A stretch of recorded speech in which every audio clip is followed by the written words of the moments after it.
carry enough water. They should also have an EEP, Emergency Evacuation Plan. So it's worth asking them about that. They should have some idea about what they're going to do should somebody have a problem. Say they're immobilised, can't walk for themselves, or perhaps completely debilitated. So, and of course, you know, in places like the UK, they're required to make risk assessments. They should do a risk assessment, and at the very least have an evacuation plan. That's normal practice. Go properly equipped. That means the right footwear, the right clothing appropriate for the conditions. You want supportive footwear, maybe a change of shirt or something in case you get wet. Out here we've got to worry more about hyperthermia than we do about hypothermia, depending on what part of the world you're in. You should carry, speaking of equipment, a sound signalling device, a small horn or a whistle, so that you can signal if you have to. And a basic boo-boo kit, you know, so plasters, bandages, etc. Just to sort of get you by. Blister kit even for the day, just to help support. And an elastic bandage in case you strain one of your joints. You can support it to get back. Something I find very interesting, and I've been watching lately, are videos and even recordings of radio shows with a fellow named David Paulides. And he's written books and done a project on something called Missing 411.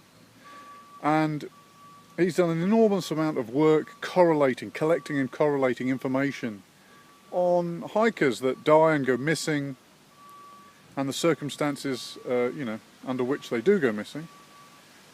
So a great pool of knowledge there. He's written a number of books. Obviously, he's got to sell his books. Ex-police officer. You'll find him on YouTube if you search it. But the bit about it I'm a bit uncomfortable with is that there's, you know, a bit too much of an inference on supernatural circumstances or reasons surrounding some of the instances of missing hikers that never found again, etc. I'm a bit uncomfortable with that. I think that kind of it leaves a kind of a way to excuse or to explain something that otherwise usually could be explained more easily and more usefully, because there's nothing to be gained really as far as lessons learned moving forward from those kind of reports. So that side of it I'm a bit uncomfortable with. But I realise he's got to sell his book, so he's got to kind of make things interesting. But it's worth checking out. You know, for all that, I guess this has plugged him a bit, but it is very interesting to follow it because of if you, I wouldn't say read between the lines, just read it on its bare facts really, rather than any kind of mysteries or mysticism in it. It's pretty obvious that in the majority of cases it's inclement weather that's come in, that's foiled the search, inexperience, lack of judgment, lack of good judgment perhaps on the folks that get lost. A lot of those guys are solo hikers, but not all. Some instances actually have been, he recounts, where the hiker apparently goes missing in the middle of a hiking group. And that's exactly what happened here. There's nothing mysterious about it. It's very easy to do. As soon as there's large gaps, as soon as the group opens up, and one cannot keep an eye on the other, one can disappear off of the trail very rapidly. I mean, it doesn't take 2 seconds to stumble and disappear over an edge or a precipice. And, you know, those behind just wander on. They've no idea. There's no signs that anything's gone on. And it can be made into a bit of a mystery, which it really isn't.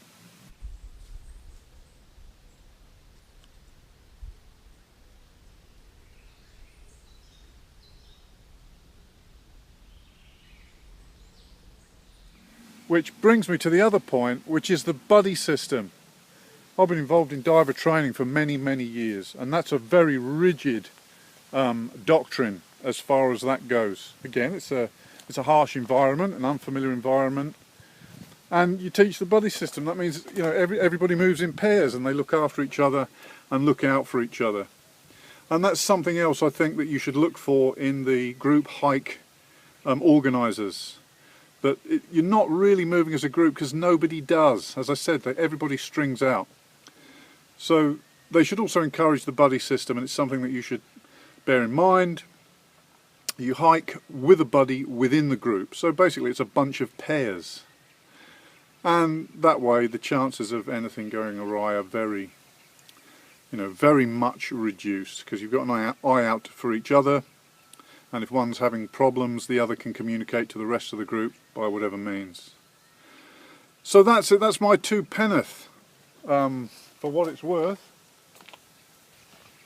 on that. It's a bit of a long-winded one this time, but I thought it was worth getting out. I'd be interested to hear what your sort of viewpoint is, you know, about the kind of supernatural angle that's being reported or being inferred on a lot of these instances. Any experiences you've had?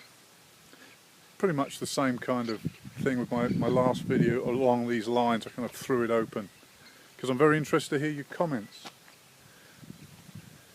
As I said, I'm not an expert, I'm just kind of putting out, and of course, you know, there are a lot of very experienced guys that watch my videos as well. I'm interested to hear from those guys. I mean, if I've pointed anybody in the wrong direction or if I've missed something out, please let me know, because I consider that's peer review. That's not criticism. That's peer review. So don't hesitate to leave me something there. All right, that's it for this week from Scoutforlife. I suppose I better think of something for the menu on Canteen Cup Tuesday next week. Next time.